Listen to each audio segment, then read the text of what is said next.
ওকে virus, আজকে কয় তারিখ ভাইরাস?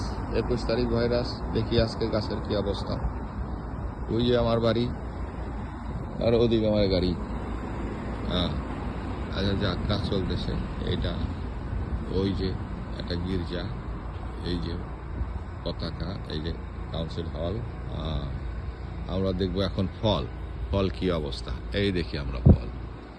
এই দেখো ফলের অবস্থা, কাস্তানিয়া ফল কিভাবে আসে, এই ফুল থেকে ফলগুলি কিভাবে ঝরিয়া ঝরিয়া খেলতে খেলতে খেলতে খেলতে খেলতে খেলতে চলে আসছে। দেখছে কত সুন্দর প্রাকৃতিক নিয়ম। দেখো শর্টকাট দেখায় দিই ফলগুলি কিভাবে আসছে। এই এই আমি তো পুরান ক্যামেরাম্যান, তাই আস্তে আস্তে দেখাই। এই